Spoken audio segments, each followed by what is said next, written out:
극단적인 저평가, 정상적인 평가, 고평가라는 정도의 흐름으로 봤을 때 극단적인 저평가는 벗어났고, 그럼 이제부터는 산의 중간까지 왔다라는 거예요. 산의 중간까지 왔는데 마치 지금도 계속적으로 속도나 짐이나 이런 것들을 그대로 들고 가면 이제부터는 산소도 줄어들고 여러 가지 변화가 생기는데 산의 각도도 훨씬 더 가파라질 거잖아요. 그런 부분에 적합하지 않은 행동을 하게 되는 거예요. 지난 두세 달 동안 한국 시장을 공격적으로 해온 것은 매우 무리한 것들도 할 수 있는 체력을 가지고 한 것이고, 현재 이 상태에서는 적극적이라는 개념으로 바꿨다는 얘기는 배팅의 강도는 좀 줄이고, 하지만 좋게 보면서 포지션은 가지고 있다. 근데 포지션의 성격은 전부 다 조금 덜 공격적으로 한다.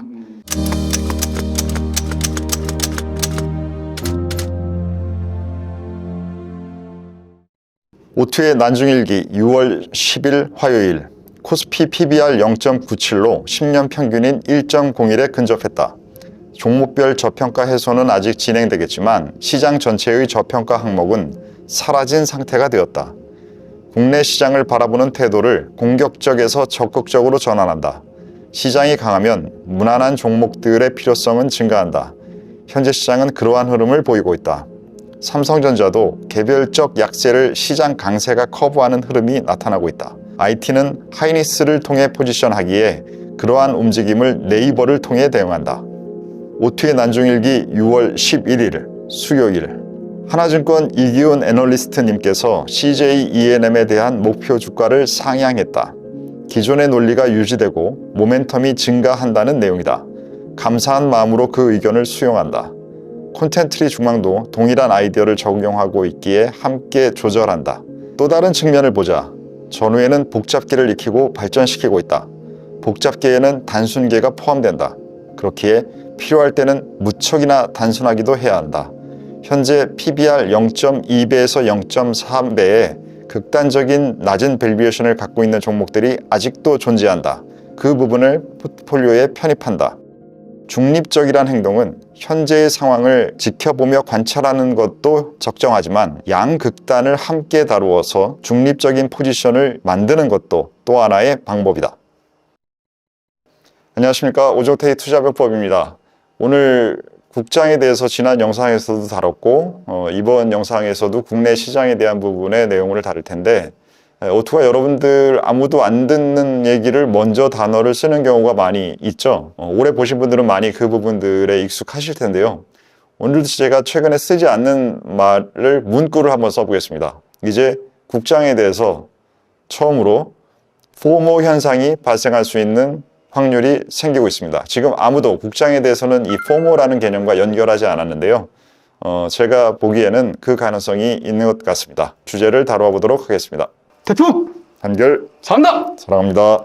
처음에 네. 이제 그 오프닝 하시면서 네. 말씀하셨던 것 중에 이제 포모 현상이라고 말씀하셨는데, 지금 국내 시장의 분위기가 포모 현상이라고 말씀하시는 부분에 있어서 이게 포모가 정확히 어떤 뜻이고 지금 어떤 현상으로 가고 있으신지 설명을 부탁드리겠습니다. 이거는 그 작년 2024년도에 미국 시장의 엄청난 강세, 그 다음에 엄청난 혼자만의 강세 속에서 미국 주식이 없으면 정말 아무것도 의미가 없는데 라면서 쏠림이 강하게 발생을 했고, 그 강하게 발생하는 과정들에서 옛날보다 조금 더 심해진 것 같긴 한데, 요즘 그 어떠한 상황에 대한 그 말 만드는 것들이 좀 훨씬 더 강해진 유행인 것 같아요. 그래서 그 FOMO라는 것은 Fear of Missing Out. 네. 이 나 혼자만 그것에 이 현상에 소외될까봐 느끼는 두려움. 그러니까 미국 주식이 없는 것에 대한 두려움이라는 것에 FOMO라는 단어가 이제 많이 유행을 했었는데, 그 이후로는 이제 아예 공식적으로 자리를 좀 잡아서 이제는 그 FOMO 현상이 너무 자주 모든 자산 가격들의 여러 가지가, 뭐 코인이 대표적이고 많이 올랐다가 많이 빠졌다가 하니까 빠질 때는 그냥 얘기 안 하고 그러다가 올라갈 때 뭔가가 강하면 포모 현상이 나타난다는 말을 이제 많이 쓰죠, 일반적으로. 네. 그런데 한국 시장에 대해서는 이 말이 만들어질 때쯤 이후로 강세가 강한 적이 한 번도 없었어요. 그렇기 때문에 한국 시장을 대상으로 이 단어를 쓸 일은 없었던 것이죠. 근데 지금 현재 제가 생각하기에는 저평가 상태에서 평균적인 밸류에이션까지 올라왔어요. 한국 시장은. 그래서 이걸 가지고 포모라고 할 수는 없어요. 왜냐하면 포모는 비싼 것을 대상으로 쓰는 표현이기 때문에. 네. 근데 여기서 이제부터 주가가 더 올라가게 되면 사람들은 국내 주식을 없는 사람들은 정말로 이제는 좀 불편해지고 힘들어진다고요. 왜냐? 주변에 돈을 버는 사람들이 보이기 시작하거든요. 그러면은 그 사돈이 땅을 사면 배 아파라는 그 감정이 튀어나오면서 포모라는 단어가 한국 주식에도 대상이 될 수 있는 확률이 지금 보인다라는 말씀을 드리는 거죠. 그러면 지금보다 훨씬 더 고평가가 될 수 있는 가능성이 남아있다는 뜻이죠. 그걸 맞출 수는 없지만 모든 게 한번 이렇게 강하게 솟아나면서 중간선을 넘기 시작하면 네. 중간선을 넘기 시작할 때 그것이 가짜가 아니라면 네. 보통은 지속성이 없으면 박스권의 시장 형성이 됩니다. 그러면 지금은 박스 상단처럼 될 수 있는 게 지금 오투가 미국 시장을 보고 있는 방식이 그 방식으로 보고 있는 거죠. 근데 한국 시장은 지금 현재 박스보다는 여러 몇 가지의 상황이 더 엇물리면 그러면 더 튀어 올라갈 수 있는 가능성. 그러면 지금 밸류에이션이 1배 수준이에요. 네. 그렇기 때문에 과거의 평균까지 왔기 때문에 평균이라는 것은 아래쪽도 있지만 위쪽도 있었다는 얘기잖아요. 네. 그럼 그 부분을 향해서 더 올라갈 수 있는 가능성이 있다라는 거죠. 항상 이런 구간에 낮은 구간에서 너무 오래되면 사람들은 그 현상에 익숙해져요. 네. 그렇기 때문에 이게 뭐 괜찮은 게 있는데도 주가가 계속 약해. 이건 반영을 안 해. 이런 상황에서 너무 오랫동안 한국 시장을 바라보고 있었어요. 네. 그러면 사람들은 이런 상황에서 상상력을 쓰겠어요? 안 쓸 것 같습니다. 현실도 지금 반영을 안 하고 있는데 상상을 어떻게 써요? 그렇기 때문에 주가에 지금 현재의 상태도 덜 들어가 있고 상상은 아예 안 들어가 있고 네. 이 상태가 된 게 시장 2000 지수 2500 이하의 상황에서의 한국 시장에 대한 상황이었어요. 근데 이게 지금 2500, 600, 700, 800 지금 뭐 거의 2900까지 왔잖아요. 맞습니다. 그럼 이 상황으로 오게 되면 지금 현재 중간 밸류에이션까지 오게 되면 이제는 현실을 현실을 반영하지 않고 있는 건 거의 없어요. 거의 그냥 제값 정도는 반영을 한다고요. 그럼 이제부터는 앞으로는 무엇이 되냐? 상상할 수 있는 부분이 반영되느냐 안 되느냐가 중요해요. 이럴 때 큰 정말 흐름이 없다고 하면 상상할 수 있는 것까지 시장은 많이 반영하지 못합니다. 네. 근데 시장이 정말 강세 흐름이 되면 작년 2024년에 미국 시장이 그랬고 지금도 여전히 다시 반등하는 그 힘을 여전히 갖고 있는 것처럼 상상하는 것은 그 구간에 들어가 버리면 현실보다 상상의 힘이 더 세져요. 네. 근데 한국 시장은 너무 오랫동안 그 부분을 못 느끼고 있었기 때문에 여기에서 상상력이 잘 안 생기는 거예요.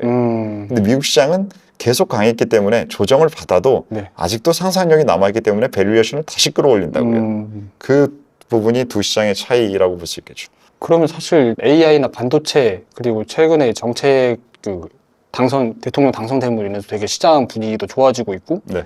미국 분위기도 말씀하신 것처럼 상상력이 계속 반영이 된다면 지금보다 이제 뭐 관세 정책이라든지 미중 협상이라든지 이런 게 좀 더 완화가 될 텐데 그런 부분에 있어서 사실 미국 시장이 고스란히 한국 시장에 또 영향을 받잖아요. 그렇죠. 그렇게 봤을 때는 지금보다 훨씬 더 상상이 반영될 수 있는 가능성이 높다라고 저는 생각이 드는데 이렇게 생각하는 게 맞을까요?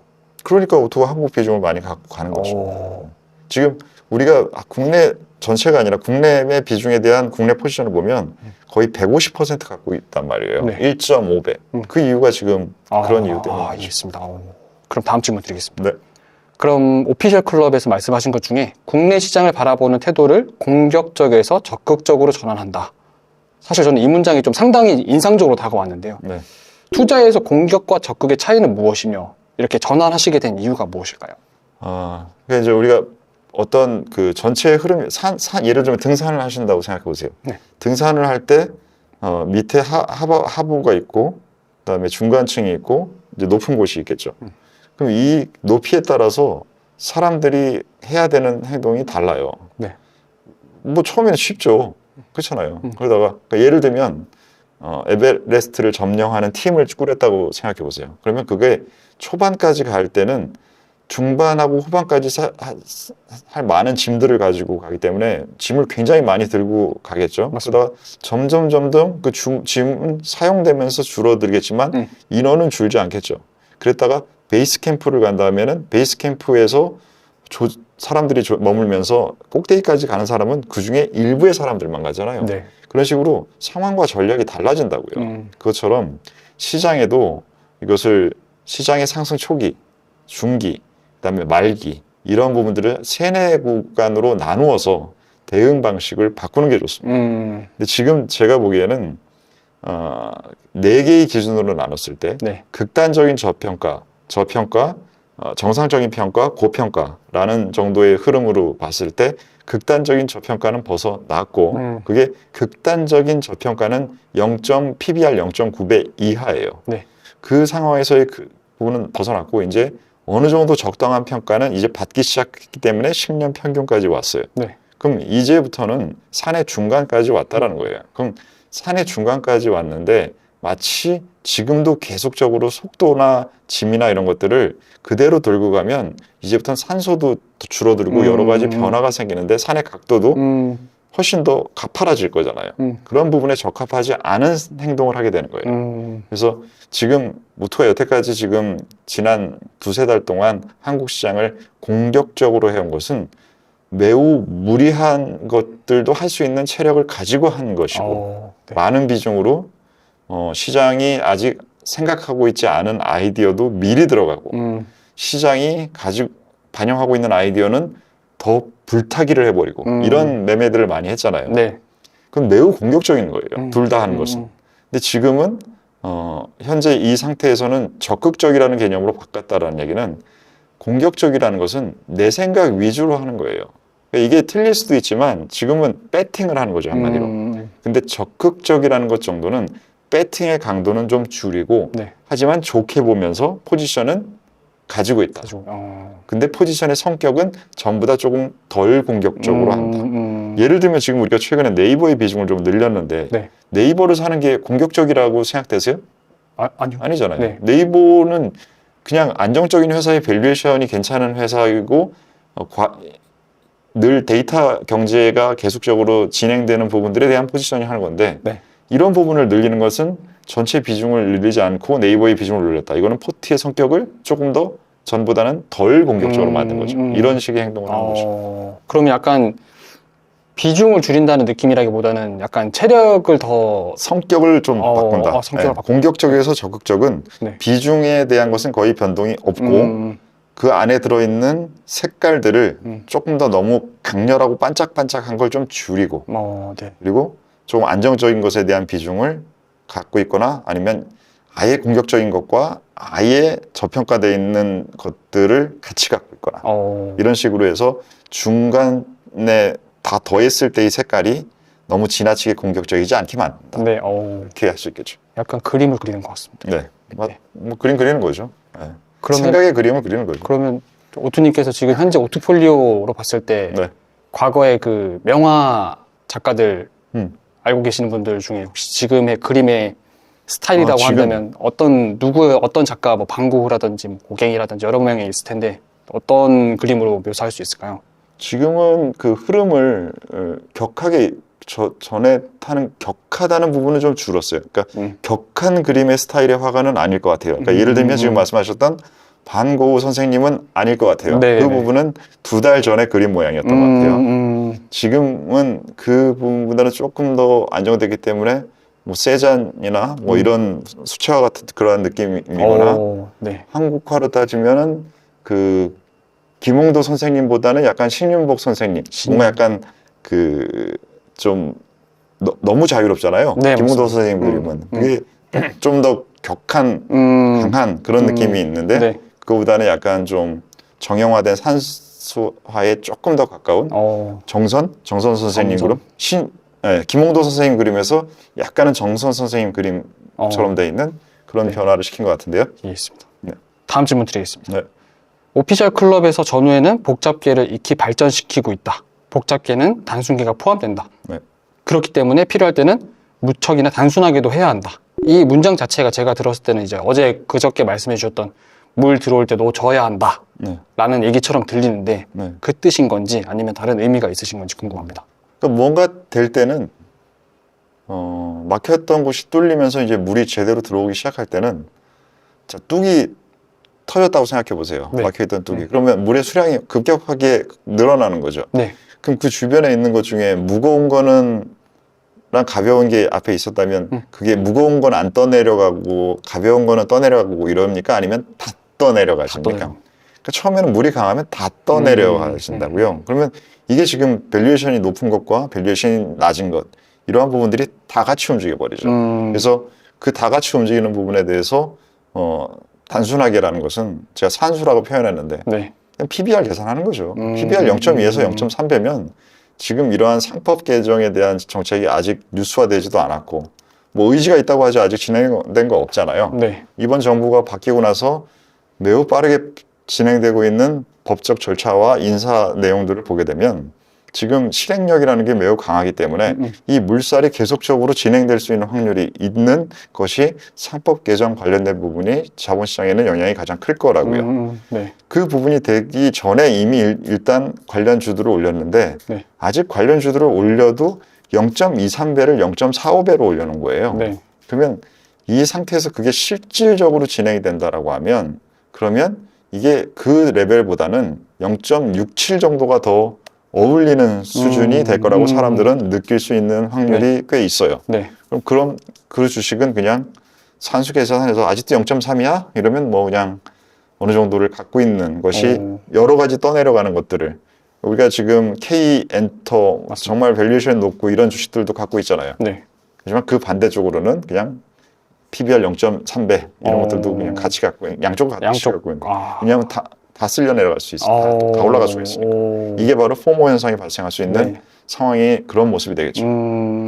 이전처럼 미국 주식 그렇게 예전에 작년에 하셨던 것처럼 양쪽 전략을 그렇죠, 복잡게 다 가지고 있는 그렇죠. 그 전략으로 이해했습니다. 국장에서도 그런 게 가능하다는 게 좀 신기한 것 같습니다. 그러니까 이게 한 번도 지금 우리 투자자들 대부분이 지금 코로나 때 들어오셨잖아요. 네. 그럼 코로나 때에 들어와서는 비싸진 게 더 비싸졌다가 비싸진 게 많이 빠지는 현상만 경험했지 정말로 그 소외돼 있던 종목들까지 같이 올라가는 시장을 경험해 보신 적이 없어요. 네. 2021년 이후에 들어오신 분들은. 그러니까 이게 되게 생소하죠. 네, 그리고 이게 그 개인 투자자 새로 들어오신 분들은 이게 생소하고 기관 투자를 오래 했던 사람들이나 오래 투자했던 오토 같은 사람들한테는 생소하지 않아요. 여러 번 있었거든요. 네. 그렇기 때문에 지주회사가 올라갈 때 시장이 끝난다 이런 그 옛날의 과거의 경험 이런 것들도 많이 있어요. 네. 그만큼 오래 했던 사람은 상상력이 부족해요. 그래서 아까 얘기했던 현실보다 상상이 더 힘이 세다라는 그러한 현상들을 네. 오래 투자한 사람들은 또 잘 못해요. 그래서 그 두 부분을 다 할 수 있는 것을 해야 되는 게 복잡계니까 오툴은 젊은 사람들처럼도 매매했다가 나이 든 사람처럼도 매매했다가 뭐 이런 양쪽을 다 하려고 하니까 어려운 일을 하고 있는 건 맞죠. 네. 뭔가 저도 계속 이제 오토폴리오를 따라가고 있고 같이 매수하면서 들어가고 있는데 이게 다 정확하게 맞출 수는 없지만 볼 때마다 되게 그런 사람이 세상에 있어요. 근데 신기하게 둘 중에 하나는 꼭 올라가는 것 같아요. 그래서 서로 보완을 하는 거죠. 그래서 우리가 중요한 건 전체 계좌 수익률이 중요한 것이지 맞습니다. 그 중에서 몇몇 개가 뭐 우리 지금 오토폴리오에서 100% 이상 올라온 것도 두세 개 되잖아요. 네. 그 대신 빠진 거는 한 20-30% 빠지죠. 네. 그리고 20-30% 빠졌을 때 손절해서 없애기도 하고 네. 그런 식으로 모든 게 다 맞출 수 있는 사람이 세상에 어디 있나? 그건 없죠. 네, 그걸 어떻게 관리해서 전체 계좌의 수익률을 계속적으로 안정적으로 시장보다 괜찮거나 아니면 빠질 때 절대 수익으로 방어하느냐. 이게 이제 개인 투자의 목적이죠. 우리가 뭐 시장보다 나아요. 무슨 의미가 있어요? 삶 속에서도 혹시 그렇게 뭔가 양쪽 전략을 다 가져가신 적 있으세요? 그거는 저는 이 투자와 삶이라는 게 따로 있는 것이 아니기 때문에 그 방식을 제가 투자에서 중요하게 쓰고 있다는 것은 삶에서도 쓰고 있죠. 그래서 예를 들면 뭐 지금 양쪽 극단에 있는 것 중에서 제가 하는 것은 제가 극단적으로 조용한 활동을 좋아하죠. 혼자 있고 책 읽고 하는 걸 좋아하잖아요. 그 대신에 극단적으로 말씀이 많으신 사모님의 얘기를 계속 들으면서 산책을 해요. 그건 제가 도대체 이 얘기는 언제 끝날 수 있을까라는 거를 계속 신경을 쓰지만 절대 끝나지 않습니다. 하루 종일. 그러한 이제 이 아름다운 시냇물이 흐르는 것 같은 소음이 있는 소리를 하루 종일도 듣고 있기도 하고 혼자만 조용히 아무것도 없는 곳에서 있기도 하고 그렇죠. 그렇게 양쪽으로. 양쪽입니다. 그렇게 따지면 저도 뭐, 예, 네. 동일한 것 같습니다. 집에 가면 애들 셋에 사모님의 뭐 난리통이잖아요. 네, 맞습니다. 네. 네. 네. 조용한 곳은 어디 있어요? 조용할 때는 이제 애들 잠자고 이제 혼자만의 시간을 보낼 때가 제일 조용. 그때까지 안 지치고 혼자 있을 수 있나 봐요. 네. 그 시간이 있어야지 잠이 또 와서. 그렇지. 예. 그 사람이 그게 있어야 돼요. 네. 양쪽 그래야 균형이 맞는 거잖아요. 네. 그러니까 제가 늘 말씀드리는 게 좋은 것만 있는 게 없고 나쁜 것만 있는 것도 없다. 양쪽에 다 있기 때문에 시끄러운 게 있으면 조용한 게 있어야 되고 활기찬 게 있으면 차분한 게 있어야 되고 맞습니다. 뜨거운 게 있으면 차가운 게 있어야 되고 그래요. 왜냐하면 네. 인간의 몸의 구조나 감정의 구조는 이 편차에 반응을 합니다. 그래서 냉탕하고 온탕을 왔다 갔다 하면 건강에 좋다고 하잖아요. 네네네. 왜 그러냐면 세포가 그 차이를 극단적으로 느끼기 때문에 운동할 때도 빨리 뛰었다가 천천히 뛰었다를 반복하는 게 빨리만 뛰는 것보다 운동이 더 좋아요, 몸에. 네. 왜 그러냐면 마찬가지로 편차에 반응하기 때문에 그렇습니다. 감정도 편차가 커지면 이걸 관리하기가 어려워지죠. 네네네. 그게 지금 시장에서 많이 발생하기 때문에 제가 옵션적 시장이 됐다라고 말씀드리는 거잖아요. 그러한 편차의 큰 구조에 변동되는 상황을 잘 대응하는 게 전보다 더 중요해졌어요. 그렇기 때문에 양극단에 대한 부분들을 이해하는 게 한쪽만 잘하는 것보다 더 중요하죠. 근데 예전에 우리 제 세대의 삶의 방법은 하나만 열심히 해. 그냥 그것만 주구장창해. 회사도 옮기지 말고 맞습니다. 이런 식의 삶의 구조였기 때문에 이거는 양쪽이 아니라 한쪽으로 치우치게 만드는 거였어요. 왜냐하면 이게 답이 있다고 생각했으니까. 세상에 답이 어딨나? 그렇죠. 탈세계화. 이해했습니다. 그럼 또 궁금해지는 게 이 다음 세대는 어떻게 변화할지가 또 궁금해지는데 저번에 예전에 한번 비트코인의 다음의 매력은 그러니까 다음의 에너지는 매력이 될 것이다라고 말씀해 주셨잖아요. 네. 그런 것처럼 지금 로보택시도 이렇게 나오고 있고 AI가 이제 거의 주도를 하고 있고 전반적인 흐름도 그렇게 생각했을 때 이게 양쪽의 어떤 복잡계적인 관점에서 양쪽으로 다 가져가야 된다라고 했을 때 예전에는 단순계였다면 지금 복잡계를 양쪽으로 가져간다면 그 다음은 뭐가 나올까? 약간 이런 생각이 드는데 혹시 이거에 대해서 한번 어제 그 샘 알트만이 그 SNS에다가 그 자기가 AI를 사용하지 않고 직접 자기가 쓰는 마지막 글이 될 수 있을 것 같다라는 걸로 글을 올려놨던데 일단은 얘는 정말 마케팅은 잘한다. 되게 이런 말 또 써가지고 사람들 혹하게 만드냐. 마치 이게 마지막 글이면 사람들이 읽어야 될 것 같이 느끼잖아요. 네네네. 걔는 진짜 마케팅을 잘합니다. 오토도 마케팅 오래 했던 사람이잖아요. 네. 버금가는 친구 같아요. 마케팅에서는. 네. 그래서 마케팅을 잘하는데 그 말의 근거들은 있는 말이죠. 이제는 AI가 피지컬하게 그다음에 피지컬하지 않게 세상에 작용하는 부분들이 지금은 이게 어떻게 되냐지만 지금 말씀하셨던 다음 세대는 그것에 익숙한 상태가 될 수밖에 없어요. 네. 그래서 그 익숙한 상태가 되는 상황, 그게 제가 지난번에 고등학생들하고 얘기를 나눌 때도 같은 얘기를 드렸는데 지금 현재 굉장히 중요해 보이는 문제가 변화가 너무 클 때는 중요하지 않은 문제가 돼버리는 것들이 많다.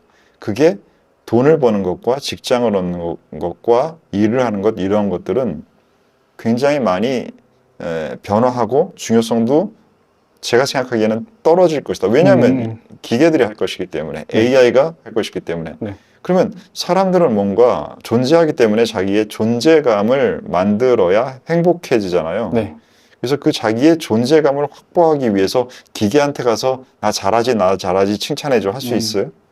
뭐 할 수도 있을 것 같기도 해요. 할 수도 있을 것 같기도 한데 그래서 그 부분도 있어야겠지만 사람들끼리의 상호 간의 중요성을 인정받고 싶어 할 텐데 그게 내가 일 잘해요로 하면 너보다 AI가 더 잘하는데? 그렇게 되지 않겠어요? 네. 우리 질문 뽑아오는데도 제가 AI 질문이 더 낫네. 뭐 우리 교육생 PD 이걸 뭐 어떻게 하지? 이런 식으로 돼버리면 그럴 가능성이 없지 않잖아요. 네, 맞습니다. 그렇기 때문에 자신이 갖고 있는 무언가의 존재감을 만드는 끌림을 만들기 위해서 그게 제가 이제 매력이라고 표현하는 것이고 그 매력이 전보다는 많이 감정적인 영역이 된다. 그래서 많이 하는 얘기들 의사는 대체되고 간호사는 대체되지 않는다. 이거는 중요도의 문제가 아니에요. 사실은 둘 다 대체는 기능적으로는 할 수 있는데 감정적인 부분에 대한 것이 대체가 안 된다는 얘기를 하는 건데 이것도 나중에 또 휴머노이드 너무 잘 만들어지면 내가 어떨지는 모르겠지만 그때는 사람들이 하고 있는 제가 생각하기에는 실수와 실패의 가치를 높게 사줄 거라고 생각해요. 그럼 실수와 실패는 같은 일을 똑같이 반복하는 사람한테는 실패, 실세 확률이 적죠. 근데 새로운 일을 도전하고 새로운 영역을 할 수 있는 사람들은 실패 확률이 높죠. 네. 근데 그게 지금은 위험하다라고 평가받는 거예요. 그래서 사업한다 그러면 말리죠. 네. 우리나라, 특히 우리나라에서. 미국은 덜 하지만. 근데 그런 것들이 다 그런 건데 실패 확률이 가지고 있는 가치를 AI는 느낄 거라고요. 새로운 데이터가 나오네. 라는 부분으로 하기 때문에 이 새로운 시도를 할 수 있는 사람들에 대한 가치가 높아질 것이고 그렇다면 새로운 시도를 하기 위해서는 이해력이 있어야 되는 게 아니라 상상력이 있어야 돼요. 그래서 상상력과 매력이라는 가치가 올라가지 않을까라는 생각을 하죠. 결국에는 다시 뭔가 더 창의적인 그리고 감정적인 영역들을 요구하게 되겠네요. 감성과 창의성 이 두 가지의 조합을 어떻게 만드느냐라는 것이 향후에 인간이 사는데 중요한 부분이다. 이해했습니다. 그럼 이제 다시 국장 관련된 질문을 드릴 수 있도록 하겠습니다. 네.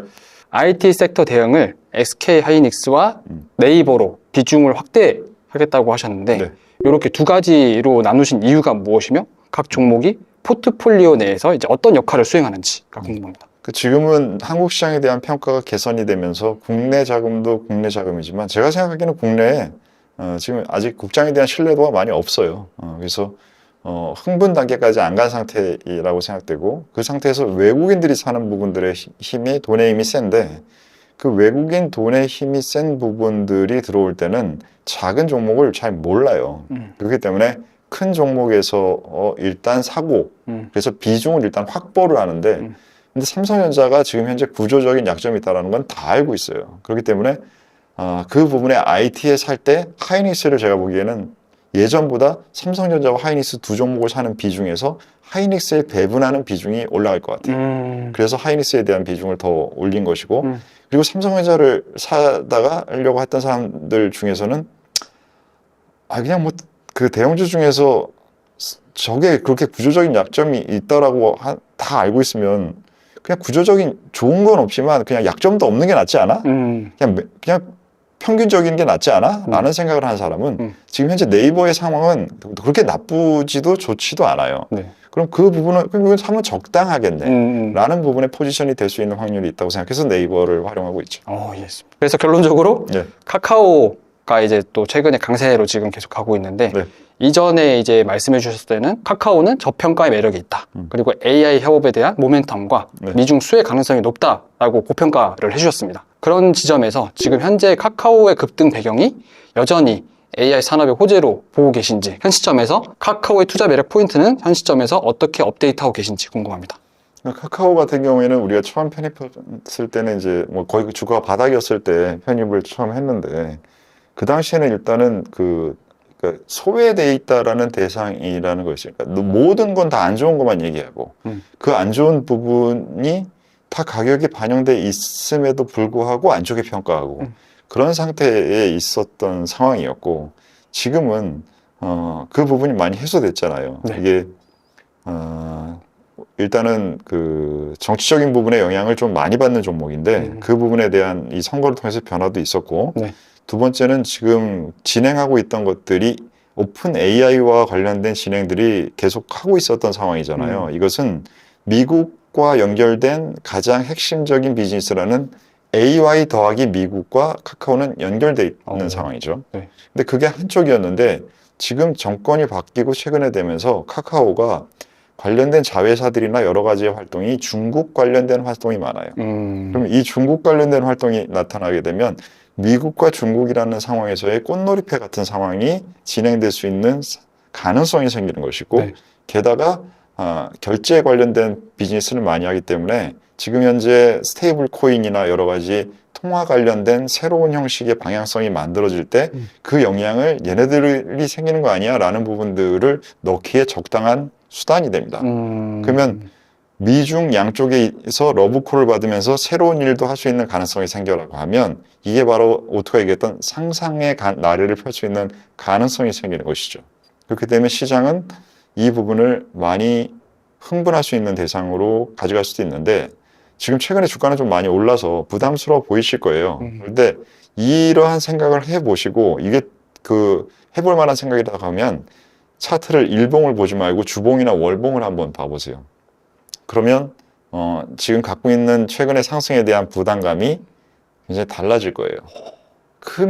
개념이 크면 클수록 개념이 커졌다라는 건 그러면 짧게 봐야겠습니까? 길게 봐야겠습니까? 길게 봐야겠죠. 그럼 일봉보다 주봉, 월봉이 더 긴 걸 보는 거잖아요. 개념을. 그걸 한번 보시면 이 큰 생각과 긴 구간 이 두 가지의 조합을 해보는 것이 필요하죠. 그러면 가장 먼저 수혜주가 될 수도 있겠네요. 어떤 미중 무역이 지금 협상이 진행되고 있는데 그게 완화가 되면 어떻게 보면 상상력을 더한다고 했을 때 스테이블 코인과 어떤 환율과 금리 변동에 의해서 AI까지 원전까지 합쳐지면 카카오는 이거 지금 하고 있잖아요. 네, 하고 있고 지금은 저희 히토류가 핵심 이슈인데 히토류를 주고 지금 공짜로 주겠어요? 아니니까 그 부분에 대해서 IT에 대한 규제가 제일 센 부분에 대해서 뭔가를 받으려고 하겠죠. 그걸 주고받겠죠. 그걸 시장 어느 정도 반영했죠. 지금 최근에 일주일 동안. 좀 더 카카오에 대해서 진중하게 생각을 하게 되는 것 같습니다. 네. 다음 질문 드리겠습니다. 또 이제 저희 오트폴리오에 편입되어 있는 종목 중에 CJ ENM 또한 강세였습니다. 스튜디오 드래곤이 해외 시장 전략을 전면 재편하면서 추가 훈풍이 오고 있다는 기사들도 많고 헤드라인도 많은데요. 그에 대한 영향일지 아니면 CJ ENM에 대한 목표가 기존의 논리들이 유지되고 말씀하신 것처럼 모멘텀이 증가하고 있다 이렇게 말씀해 주셨는데 구체적으로 어떻게 보고 계신지 궁금합니다. 그 CJ ENM보다 우리 오토폴리오에는 스튜디오 드래곤이 먼저 편입됐어요. 처음에 스튜디오 드래곤을 편입할 때는 우리 일기 전우님들도 이걸 왜 넣으시지? 오투님이 이런 그 질문들이 상당히 많았습니다. 동의가 안 된다는 거죠. 근데 이제 그때 이제 제가 드렸던 설명은 K 컨텐츠와 K 팝이나 이러한 문화들의 확장은 이게 예전에 한 20-30년 전을 따지면 홍콩의 그 영화들이 전 세계에서 많이 유행했었던 저기를 홍콩 르와르라는 시기로 기억하실 거예요. 네. 그러니까 지금 그 아무리 탈세계라고 하지만 탈세계화는 무역과 군사에서 하는 것이고 서로 간에 아무것도 서로 교류가 없는 건 아니잖아요. 네. 그럴 때 실제 물건이 안 가면 소프트한 부분에서의 지금은 스트리밍으로 스포티파이에서 제공하는 음악이 바뀔 거예요? 아니란 말이에요. 네. 전 세계에서 가장 많은 사람들이 선호하는 음악을 스포티파이로 듣는 거잖아요. 그런 것처럼 전 세계에서 선호하는 사람들의 컨텐츠는 넷플릭스로 소비되고 다 여러 가지가 여기는 탈세계화가 아니라 세계화가 더 강화되고 있는 구간이란 말이에요. 그러니까 두 층이 있다는 거죠. 네. 그래서 이 층에서 전 세계에서 통하는 부분을 하는 그 컨텐츠나 방식은 많은 사람들이 거의 할 수가 없어요. 근데 그걸 지금 우리 K컬처는 많이 가고 있고 그 부분이 가는 부분을 굳이 뭐 오징어 게임이나 그 옛날에 오스카상을 언급하지 않는다 하더라도 그 다음에 지금 웹툰이나 이쪽까지도 확장되고 있잖아요. 이러한 부분들의 흐름들이 계속 가고 있으면 이 부분에 대한 국장에 관심이 없던 외국인들이 들어올 때는 그런 대상을 찾을 수밖에 없고 그 찾을 때는 일단은 큰 주식밖에 외국인은 사기 어려워요. 그러면 그 가장 핵심적인 종목이 스튜디오 드래곤이다라고 해서 오트는 걸 예전부터 편입하고 있었고 그걸 비중을 올렸고 그 현상이 이제는 정권이 바뀌면서 강화되는 흐름까지 나타나는 것이 겹치면서 그 대상을 확대한 게 그게 CJ ENM과 컨텐트리 중앙이죠. 맞습니다. 그래서 오늘 말씀하신 것처럼 오토폴리오에도 지금 콘텐트리 중앙도 지금 연일 상승세를 계속 오늘 한 대 얻어 맞았대. 네.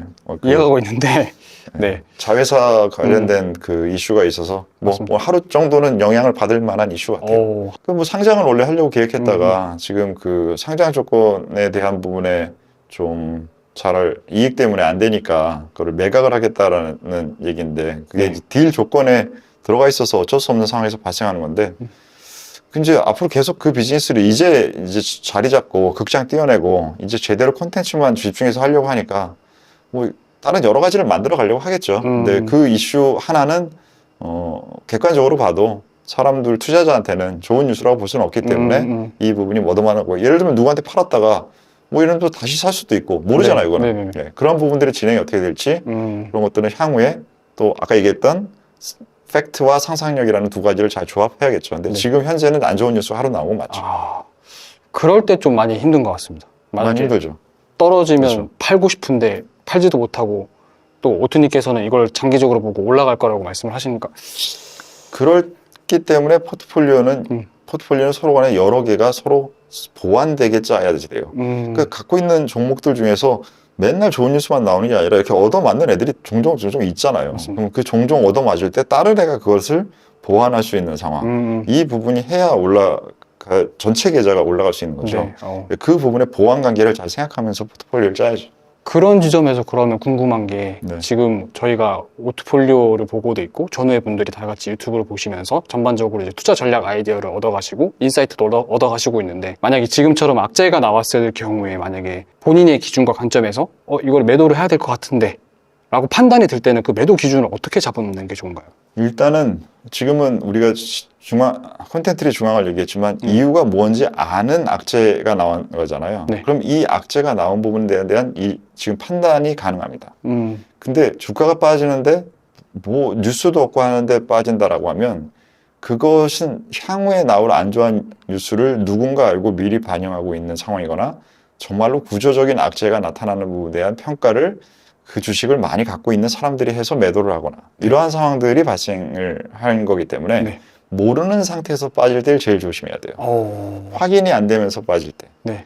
그럴 때는 일단 확인이 안 되는데 주가가 평상시의 트렌드를 벗어나는 정도로 약하다 그러면 일단은 저는 비중을 무조건 줄입니다. 그건 네. 알 수가 없어요. 그러니까 내가 관리 가능하냐 관리 가능하지 않느냐를 가지고 대응을 해야지 네. 이게 얼마나 빠졌냐라는 폭을 가지고 대응하려고 하면 그러면 조금 올라갔을 때 팔게 되고 조금 빠졌을 때 또 하여튼 매매를 여러 가지 잘못하게 됩니다. 올라가든 빠지든 상관없이. 네. 그래서 그런 부분들의 잘못된 매매 패턴에 많이 빠지게 되죠. 그래서 근거가 있느냐, 그 다음에 강세, 그것이 서로 간의 방향성이 맞느냐. 예를 들면 방향성이 다를 수도 있잖아요. 좋은 네. 뉴스가 나오는데 빠져. 그럼 이게 선반영이야? 막 여러 가지가 있겠죠. 그런 부분들의 성격을 제가 판단해야 되는데 네. 상황들이 되게 여러 가지라서 그거를 지금 아주 핵심적으로 가장 중요한 건 한 가지를 얘기 드렸지만 네. 그 외에도 N개의 중요한 이유들이 있죠. 가장 중요한 부분은 말씀드렸지만 네. 그런 것들은 많은 경험을 통해서 익혀서 반영할 수밖에 없어요. 이게 설명이라는 것은 우리가 피디님도 지금 그 하시는 일에 대해서 프로그램을 만드는 데 있어서 설명할 수 있는 영역이 있죠. 네. 하지만 설명할 수 없는 영역이 있죠. 네. 어느 게 더 큽니까? 없는 영역이 더 큽니다. 설명할 수 없는 영역이 더 크잖아요. 투자도 마찬가지고 모든 것이 다 마찬가지잖아요. 네. 네. 그래서 맛집 사장님들이 와서 레시피 달라 그러면 가져가라 하잖아요. 네. 그건 전체 10%밖에 안 되거든요. 투자도 마찬가지입니다. 이게 진짜 그렇구나. 감각과 경험 이런 게 진짜 중요하다는 생각이 듭니다. 몸에서 반응을 하죠. 그러니까 내가 갖고 있는 주식이 빠지면 이게 머리만 고민이 되는 게 아니라 내 몸이 반응을 하잖아요. 네네. 그 부분에 대한 반응을 잘 살피고 어떻게 그것을 적용할지 많은 경험이 필요하죠. 네. 다음 질문 드리겠습니다. 그러면 지금 전반적인 어떤 국장의 상황과 지금 주가 변동에 대한 상황이 제가 봤을 때는 이제 AI에 대한 호재와 그리고 K컬처에 대한 기대감으로 전반적으로 이제 상승과 강세가 나타나고 있다는 생각이 드는데요. 네. 그리고 그런 것들 때문에 또 외국인 수급 증가로 인한 또 강세와 그 다음에 정치에 대한 선반영의 영향, 이 두 가지 중에서 이걸 단순한 기술적 움직임으로 봐야 될지 아니면 정치 영향에 대한 그런 것들로 봐야 될지 어느 쪽에 집중해야 될지 궁금합니다. 말씀하신 게 다 섞여 있는데 지금 현재 가장 강하게 영향을 주고 있는 것은 한국 시장의 저평가를 평가하는 데는 정치 안정도가 개선된 부분이 많이 작용을 했다라고 생각되고요. 지금부터는 정치 안정도가 확보됐다라는 것만으로는 더 올리기는 어려워요. 그렇기 때문에 새로 바뀐 정부에서 정책들, 이제는 정치가 아니라 정책이 중요합니다. 그래서 이 정책이라는 포인트가 제대로 된 방향성을 제시하는지를 외국인들은 특히 많이 보고 있을 거예요. 그래서 그러한 부분들에 대해서 동의가 된다라고 하면 외국인들은 더 사자를 들어올 수밖에 없습니다. 왜냐? 한국 시장이 너무 없어요. 주식이. 그래서 그 포지션에 대한 부분들을 그 가능성이 오토는 있다고 생각하니까 한국 비중을 높게 가져가는 것이고 네. 그리고 두 번째는 지금 AI라는 그 현상은 한국인 약간 좀 소외됐다라는 그러한 평가를 받았던 부분에서 지금도 이제 미중 간의 협의가 어느 정도 된다고 하니까 IT 중소형주들이 많이 좀 오르고 하는데 그 부분의 흐름이 대세를 잡으려면 두 가지입니다. 미중이 진짜로 화해한다. 근데 그 확률을 지금 높게 보기는 어렵다고요. 탈세계화가 다시 세계화로 돌아가? 이런 건 아니라면 한계점이 있는 그러한 반등을 랠리라는 것보다 네. 많이 빠졌단 말이에요. 그러니까 어느 정도의 반등을 하고 있는 구간이 될 부분이 있을 것이고 그 반등 구간 외에 AI가 소프트웨어적으로 될 수 있는 부분들에 대한 것들이 무엇인가. 네. 그래서 우리 최근에 AI 관련된 소프트웨어 작은 종목들이나 혹은 그러한 비상장 업체를 갖고 있는 회사들이 좀 주가가 좀 강하게 올랐어요. 네. 근데 그런 부분들이 지속되느냐라는 두 개를 같이 동시에 봐야지 그냥 하드웨어적인 부분들만 옛날 IT 보시듯이 보면 이 현상이 다 안 보입니다. 그래서 소프트웨어랑 AI에 대한 뭔가의 데이터적, 프로그램적으로 접근하는 그러한 기업들에 대해서도 관심을 가지시길 바랍니다. 우리 전우회님 중에 그 한 분의 아이디가 바라봄인데요. 저는 이 아이디가 참 좋더라고요. 누군가를 바라본다라는 것. 따뜻한 마음으로 누군가를 바라본다라는 것보다 인간이 가지고 있는 소중한 가치는 참 없는 것 같습니다. 근데 지금은 국장도 따뜻합니다. 사람도 국장도 같이 바라보는 좋은 하루 되시기 바라겠습니다. 오늘의 전략회의는 여기서 마치겠습니다. 감사합니다. 저도 되게 신기했던 게 네. 추격이라는 단어를 쓰기 시작했습니다. 분위기를 파악하지 말라고 하셨지만 저의 계좌에 어떤 방어를 해야 된다고 해야 되나? 그러니까 한번 던져보는 걸 한번 해보기 시작한 것 같아요. 그러니까 던져본다는 거랑 추격이란 거랑 개념이 같은 거예요? 다른 겁니다. 다른 건데 어떻게 달라요? 추격은 지금 이 갖고 있는 종목과 그 기업이 갖고 있는 어떤 방향성과 어떤 차트의 움직임, 기술적인 움직임 이런 것들을 진짜 그때 말씀하신 것처럼 돈이 있고 없고의 차이가 되게 크다고 하셨잖아요. 체감상 받아들이는 게. 그런 의미에서 얘가 지금 어떻게 움직이고 어떤 분위기로 가고 있고 어떤 흐름으로 가는지를 보기 위해서 추격병을 보낸다는 느낌으로 추격. 그건 정찰 아니야? 그렇죠. 정찰에 가깝죠. 맞습니다. 정찰병을 보낸다는 거죠. 네, 맞습니다. 추격은 갖고 있는 상태에서 네. 더 확실하게 아주 끝장을 강화하는 행동이잖아요. 추격은. 네네, 맞습니다. 네.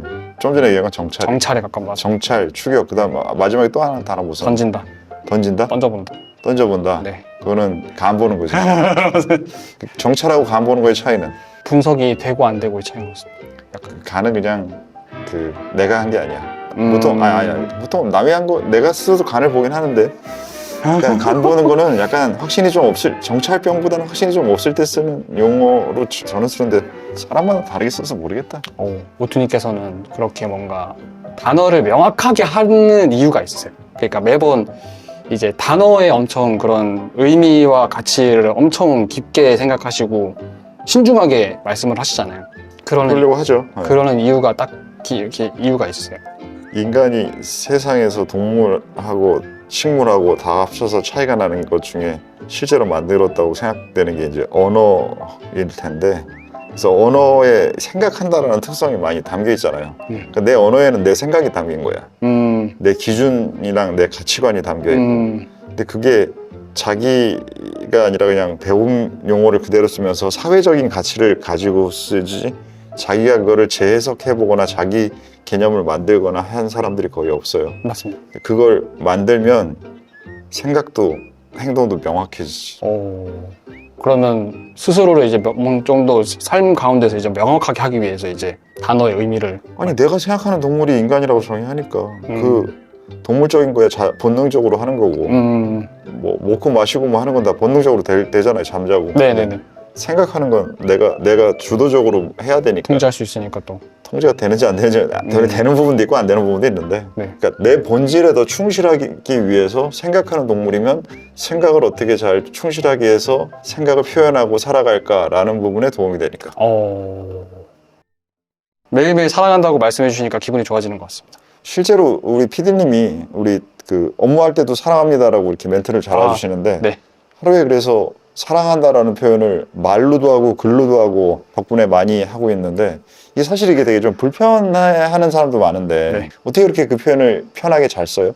이 오투병법 채널 진행을 하게 되면서 이제 오투님을 만나게 되면서 이제 마주보고 대화를 하잖아요. 네. 그런 부분에 있어서 이제 저희 아버지가 항상 그리운 상태에서 오투님을 이렇게 마주보고 있으면 아버지의 눈빛이랑 오투님의 눈빛이 되게 유사한 지점이 많습니다. 네, 그러시다고. 네. 그래서 이제 가끔씩 그리울 때 이제 오투님 보고 있으면 아버지가 생각이 나요. 적극적으로 마음을 표현하는 것에 대한 그런 것들이 조금 아쉬운 면이 있는데 이제 생각이 날 때마다 이제 가끔씩 이제 그 눈빛이 생각이 나더라고요. 네. 그러면서 이제 오투님께도 잘 표현하려고 노력을 하고 있고. 네. 근데 제가 좀 평소에 그런 감정적인 표현을 자주 하는 편입니다. 뭐 가족들에게도 친구들에게도 친한 분들 그리고 좀 가깝다고 생각되는 분들. 근데 이제 오투님께 그거를 표현하는 거에 있어서는 네. 좀 각별한 것 같아요. 그런 의미에 있어서. 네. 뭐 이 컨텐츠를 진행하는 거나 이런 질문들을 준비하는 거나 네. 뭐 주가나 가격이 움직이는 거나 뭐 시장의 분위기 다 떠나서 네. 약간 인간적으로 조금 더 오투님을 바라보고 있는 부분에 있어서 그런 표현들을 좀 잘하게 되는 것 같습니다. 네.